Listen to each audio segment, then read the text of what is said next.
video, I'm going to show you how to work an area of 2 as 1 interlinking and decrease it. This is a follow-up to the last video I did on 2 as 1 interlinkings where I showed you how to increase the area. So this is just the opposite of what I did before. And I'll continue to put out videos in this technique as I explore its possibilities, as it is fairly new to me as well. So I'm going to work a regular shift row to start, as I find it easiest to start 2 as 1 interlinking on a basic row, and I like to start all of my work on a shift row. So we'll just get this out of the way.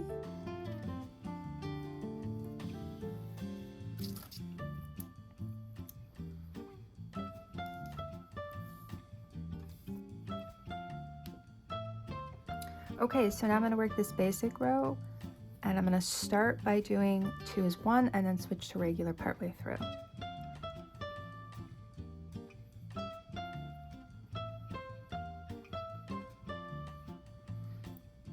And when you're ready to switch to regular interlinking, just finish a pick 2, drop 2 like I just did, and then pick 1, drop 1, and continue with pick 1, drop 1. And that will only work if you have done your 2 as 1 on a basic row. It won't work like that on a shift row. Okay, so this next row, I'm going to start decreasing my area of 2 as 1. And I'm going to do this when I get to the point where there are 2 sets of 2 as 1 interlinkings left. So you see we have 2 sets of 2 threads like this, so that's 2 as 1 interlinkings. I'm going to do a special finishing maneuver where I pick 2 back threads and then drop 3 front threads.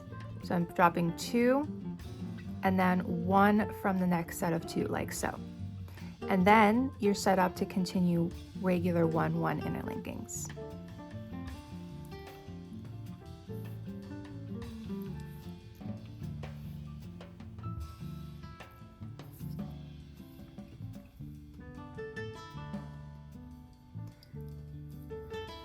Okay, so now on a basic row, I'm going to work the 2 as 1 interlinkings until you've picked up the first 2 from that 3 that you dropped. So if we look closely here, you'll see there's 1 thread sitting at the back, and that was from the prior row where I dropped 3, except that I'm only going to pick up 2 of those 3 threads and do a 2-2 interlinking like so, and now I can switch to doing 1-1 interlinking, starting with that lone thread that was at the back.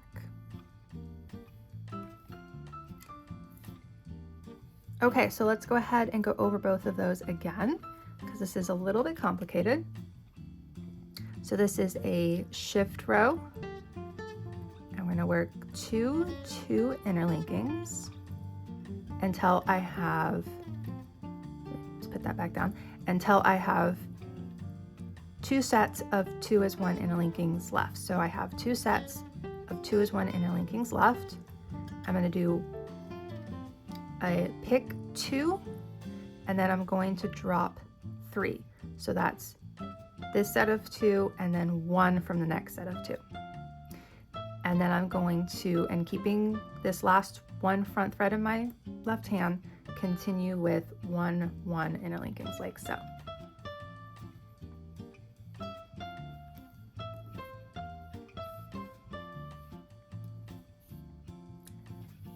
Okay, and then one more time the basic row. Work 2 as 1 interlinkings until you've come to the point where your back set of threads is 3 rather than 2, and you see here the next set of threads is 1, 2, 3, and we're going to pick the first 2 of those back threads leave that last back thread at the back, drop the next set of 2, and you'll see that you have 1 set of 2 remaining, but you're going to now work 1 interlinkings.